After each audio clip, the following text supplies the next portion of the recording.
ให้มันมืด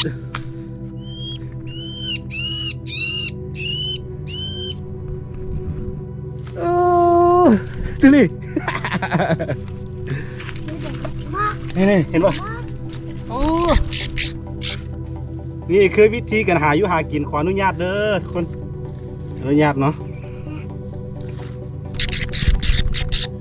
อนุญาตประหารด้วยกินพกโตเด้อผลงานตัวรีมนี่นะนี่คือว่าอนุญาตเนาะคือที่จริงเขาไม่ได้ยักเอาหลายปันนี้แต่ว่ามันถึกแล้วเห็นไหม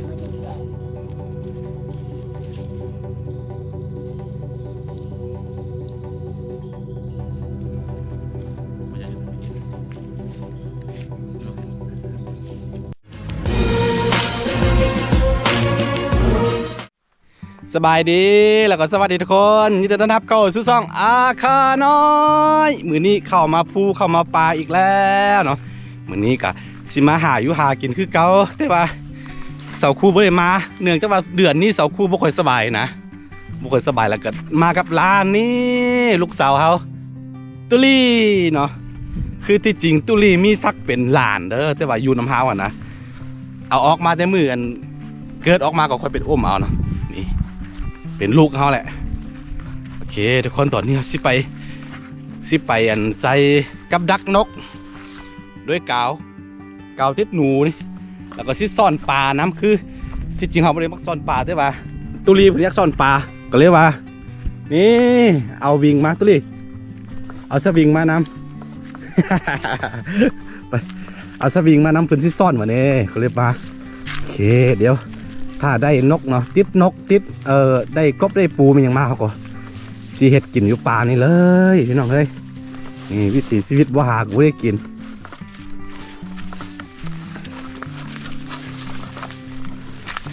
มาคนเดียวมันมองกันเลยว่ะตุลีมานำเห็นบ่ทุกคนน้ำแห้งแล้งน้ำแห้งมดเมื่อก่อนจะมีน้ำเต็มนี่เด้อแล้วก็เข้ามาหน้าแรงแล้วก็มันแห้งมดคือมันไปอยู่ใต้ดินมดนะอยู่ถึงมันจะมีน้ำอยู่ก็เลยว่าเขาสิมาวางเก่าดักหนูนี่แหละมันดักนกเนาะแล้วก็หาเวลาซื้อพาตุลีไปซ่อนปลาซ่อนปูน้ำเนาะตุลีเนาะ นี่แห้งเมื่อถ้าไปจำได้เขาเคยมาไซพี่ตัวนึงตอนนี้แห้งแล้ว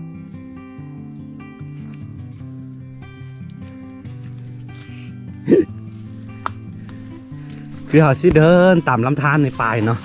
เขาพบเห็นน้ำที่ใสกว่าสิวังนี่นั่นแหละแห้งเมื่อก่อนน้ำเต็มนี่นะน้ำเต็มแล้วก็มีกบหลายโอ้แห้งอีหลีมีงัวมีควายโอ้แห้งมดเอาไปที่ใดไปเลยพี่น้องจนกว่าเขาสิเห็นน้ำแล้วก็วางกับดักเลยนี่คือวิถีชีวิต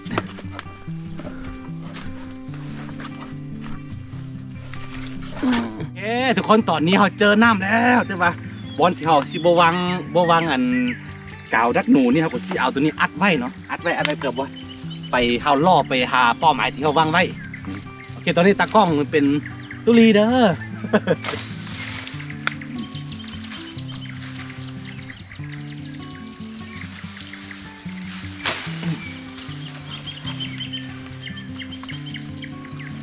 สิอัดไว้หมด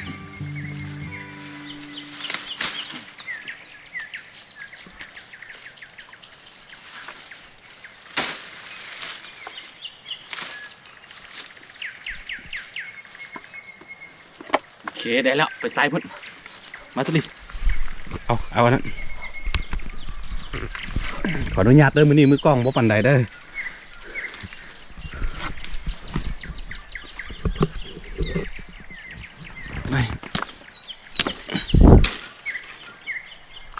มาซาเลยตุลีเด้อไอ้ยานี่ต้องมีนกมากินให้พี่แน่นอนอาจจะมีนกมากินจะรุ่นน้ำกันตุลีมาพี่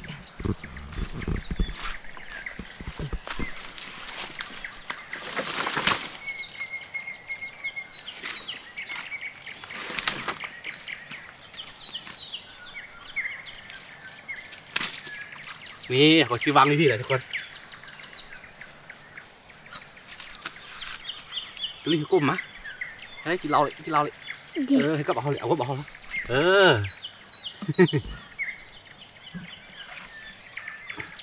เอาซื้อวางไว้พี่แหละกะต่อไปได้เลย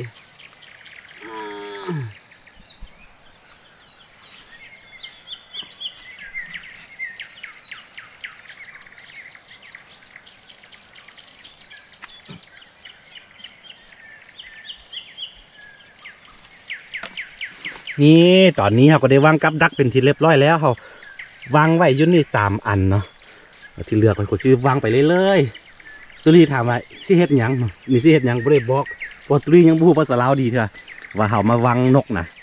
บ่ได้บอกว่าแม่นหยังเดี๋ยวว่าให้เบิ่งผลงานเอาไปตุลี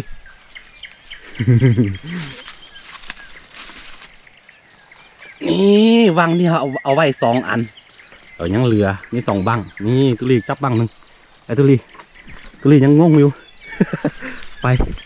ยังไม่ได้บอกความลับเถอะไอ้ตุลีค่อยๆมาเลยตุลีเด้อโอ้ตัวนี้น้ำบนน่าจะมี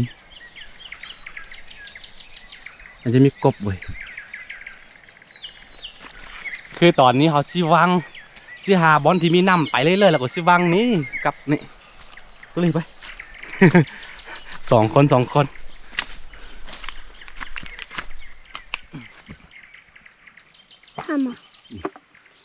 โอเคทุกคนตอนนี้อันนี้จะเป็นตัวสุดท้ายเนาะหลังจากนั้นแล้วก็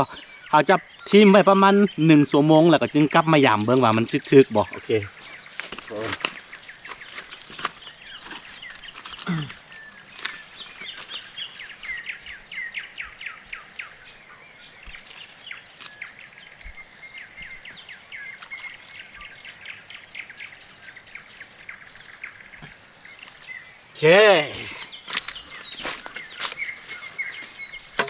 เคเบิ้งมือกล่องเขา จับตัวนี้ไปทุบบ่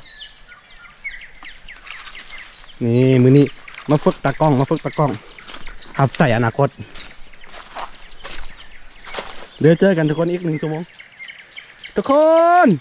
หลังจากที่เราใช้เวลาไปประมาณ1 ชั่วโมงตอนนี้กับมาแล้วตัวนี้มาเห็นบ่นี่ตัวนี้ นี่เห็นป่ะโอ้นี่คือวิธีการหาอยู่หากินขออนุญาตเด้อทุกคนอนุญาตเนาะอนุญาตบ่หาบ่ได้กินน้องเอ้ยเอาตัวนี้จับกล่องดีจับดี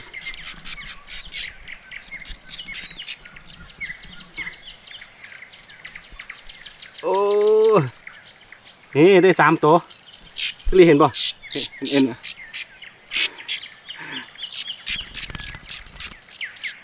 อนุญาตเด้อ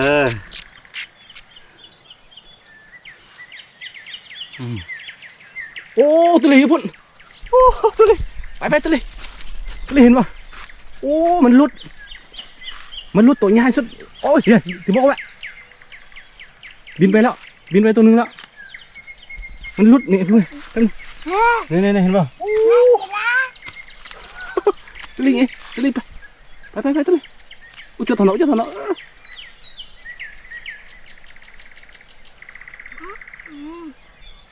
นี่มาจ้ะมา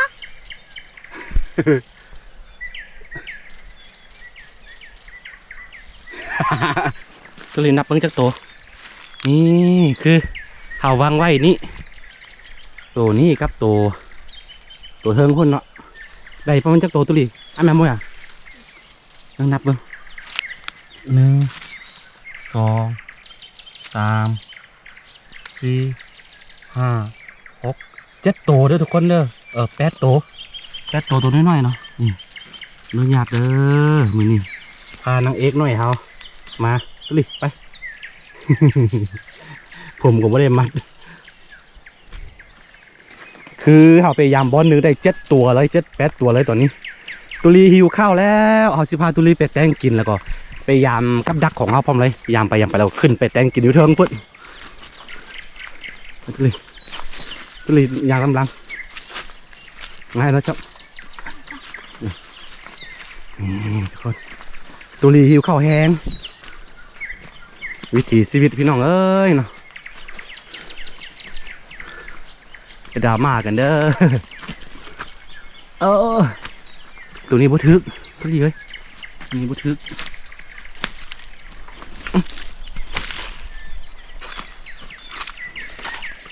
บ่ทึก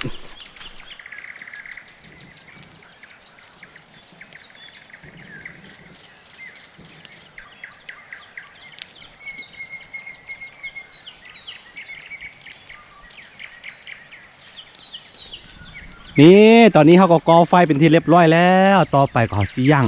นกกินกันตุลีท็อก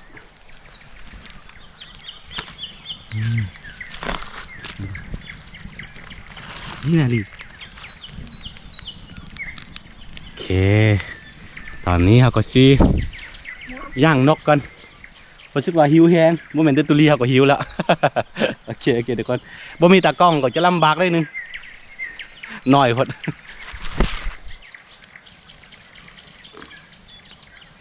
ย่างจัก2 โตก็กินอิ่มได้แล้ว2 คนเนาะแล้วก็เรือนั่นก็เอาไปให้อาม่ากินเอาไปให้สกูกินสกูบ่สบาย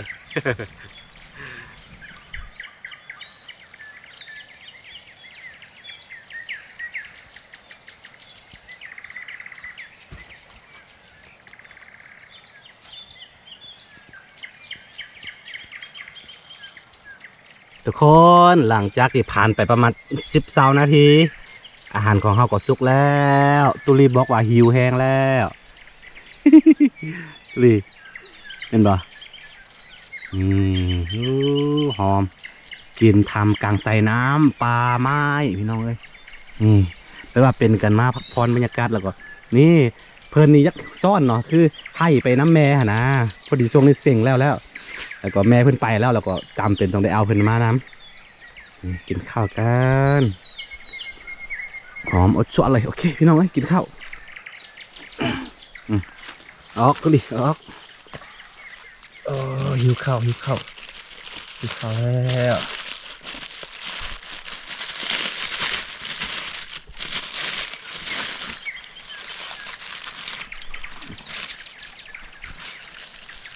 มากินเด้อ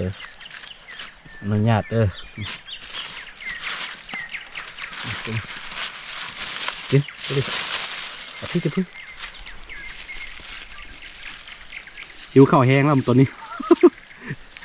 หมดมือเดี๋ยวจะได้กินข้าวคำนี้อิ่มแล้วก็เขาก็สิไปยามฮอบนึงหลังจากนั้นเราก็น่าจะได้เมียนละเลยกลับบ้านนะเอ้าพี่ดีกิน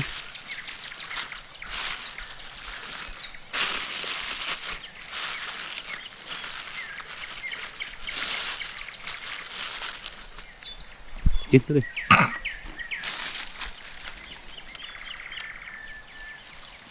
จะบู๊ให้ลูกค้างอ่ะ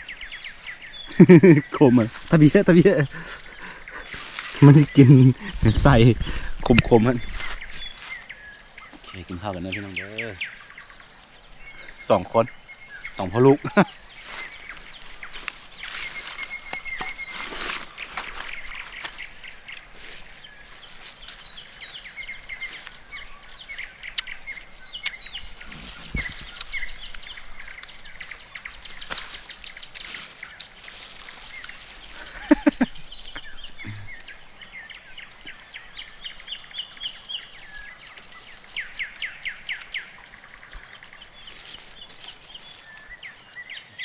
เอาไปกิน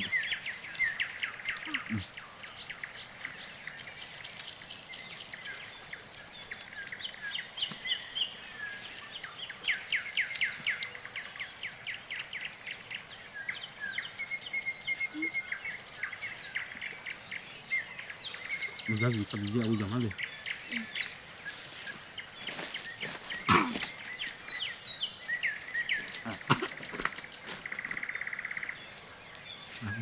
จะมาจะถาม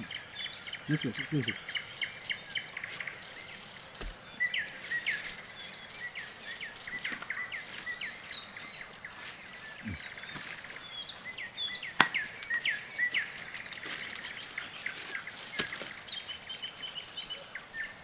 ใช่ตรงนี้มันจะอยู่ทางนี้น้อง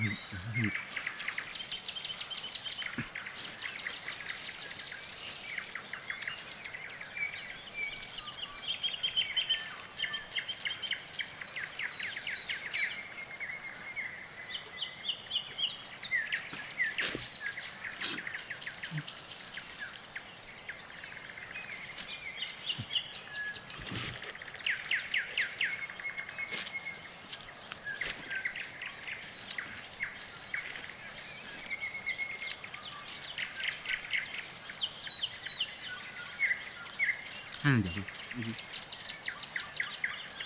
อันนี้เป็นห้าง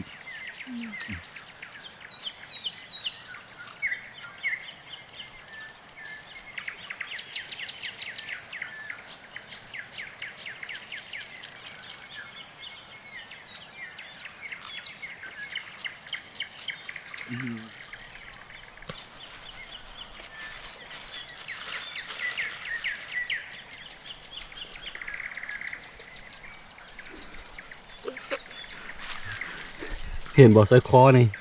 นี่คือกระแจเด้อกระแจบ้านขยายอันไปว่าแจ๊กใหญ่กันพุ่นละลูกนะ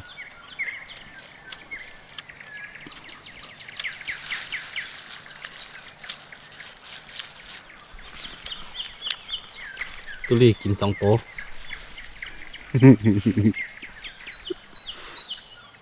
โอเคทุกคนหลังจากที่เรากินข้าวอิ่มแล้วสิ่งที่เราบ่ควรลืมก็คือต้องดับไฟแบบนี้เนาะกันบ่ดับไฟนี่หน้าแรงแบบนี้โอ้ไฟไม่ป่าเด้อโอเคเราสิพยายามกับดักของเราอีกรอบนึงแล้วก็หลังจากนั้นเราก็สิกลับบ้านกันแล้วเป็นไงเด้อตุลีอิ่มบ่จะได้ป่ะ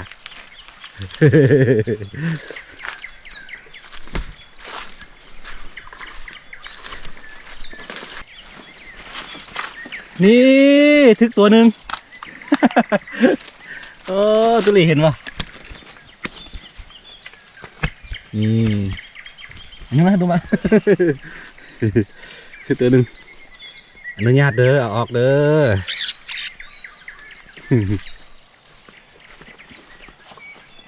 ไปตุลีไปเบิ่งไป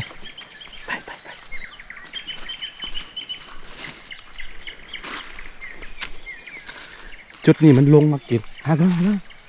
จุดนี้มันลงมากินน้ำลายเนาะนกมาอาบน้ำนะนี่ตุลีโอ้ตุลีไปตุลีโอ้ตุลีหลายตัวต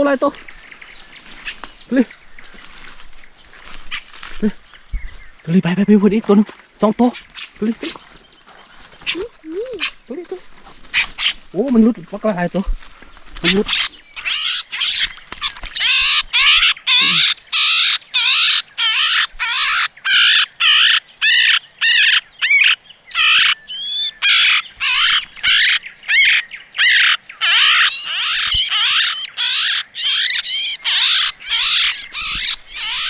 ดูดิ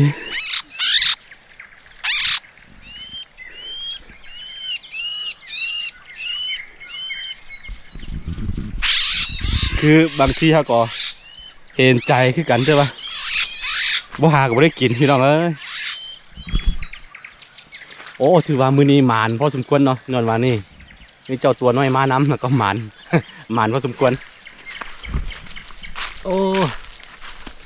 เอายังยามบ่สุดเถอะโอ้ตุลีทึก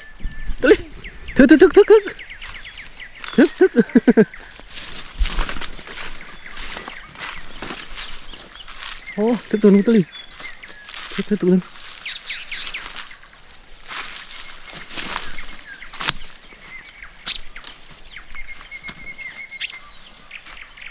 เห็นไหมโอ้มีแต่นกตัวงามๆเว้ยขอโทษขออภัยเด้อพี่น้องเอ้ย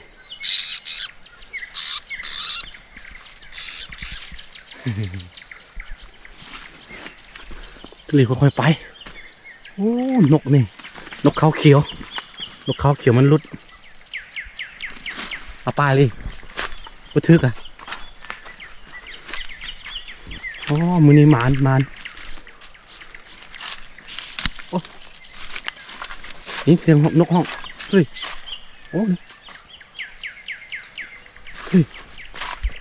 มันรุด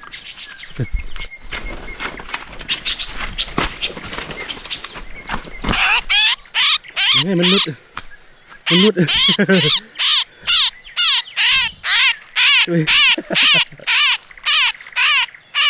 โอ้มันรุดเสยหรือมันรุดเสยโอ้นกอันสนหลายมันจะรุดเนาะถ้าว่าเป็นตัวใหญ่มันจะรุดหมดเนื่องจากว่าเก่าของเฮานี่เป็นแต่ของปีกายนะของปีกายโอ้พุ่นถึกตัวหนึ่งตกน้ำแล้วนะตุลีตกน้ำแล้วโอ้2 ตัวตุลีโอ้รุดตัวหนึ่งอีกแล้วนี่ตัวใหญ่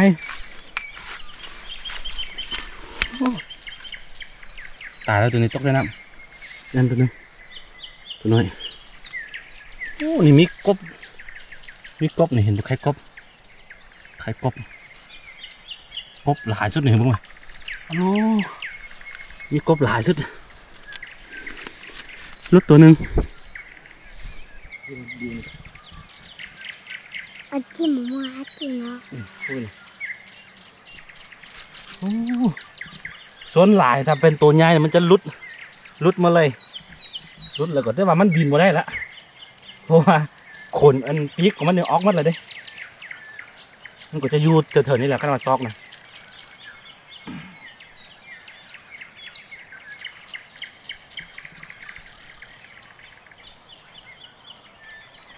เวลาทึกเราต้องเอาปีกของมันออกแล้วนี่เอาขนของมันออกมาถ้าว่าตัวอื่นไม่เห็นมันสบทึก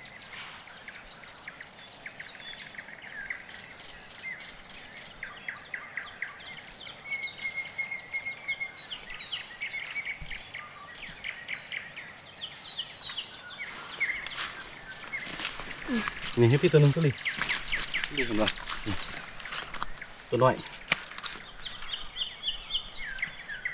ก็เอาหน่อยตัวนี้นะถึกแล้วโอ้ สุดยอดวันนี้ตุลีมาแล้วกว่ามัน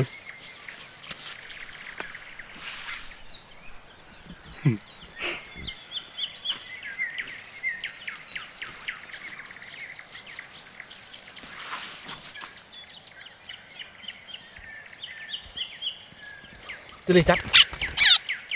ตุลี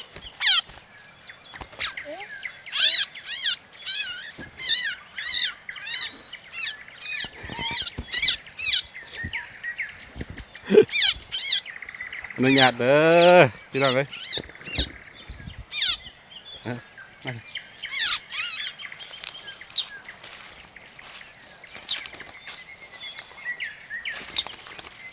โอ้ลุดตัวหนึ่งมีที่นอนลุดตัวหนึ่ง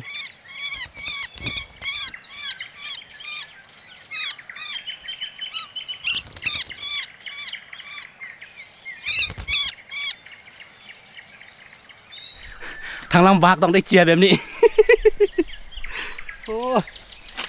คนไหน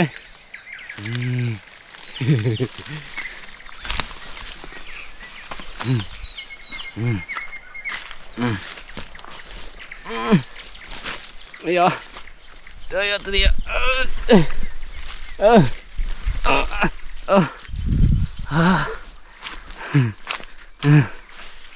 พี่น้องได้หลายวันนี้ได้หลาย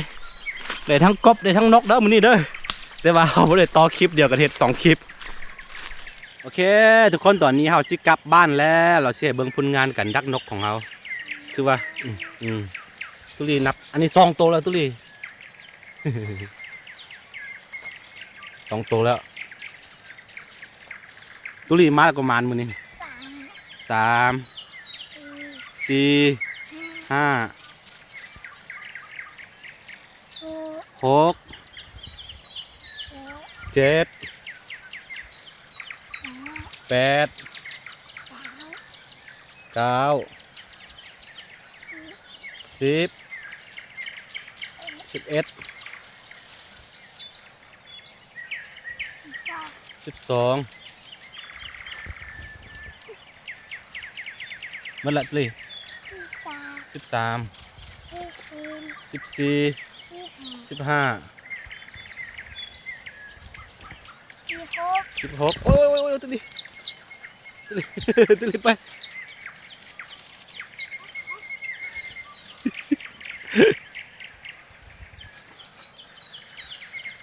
16แล้วก็หมดแล้วตัวนี้ยังบ่ยังอ่ะยี่หยังมีแหละ16ตัวเด้อผลงานตัวรีมนี่นะนี่คือว่าอนุญาตเนาะคือที่จริงเขาไม่ได้อยากเอาหลายปานนี้แต่ว่ามันถึกแล้วเฮ้ยเดี๋ยวเร็วหนูตุลามี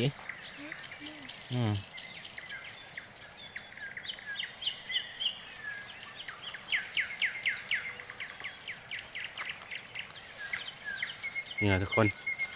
หาอยู่หากินหมดเดือนนี้แล้วก็เขาบ่ได้มาละบ่ว่ากันเด้อพี่น้องเอ้ยบ่หาก็บ่ได้กินอนุญาตเจ้าถิ่นเจ้าฐานเจ้าป่าโอ้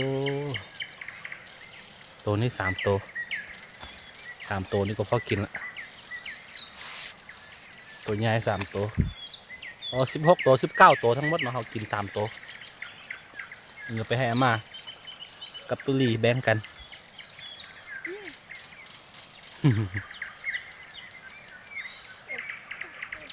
ฮะ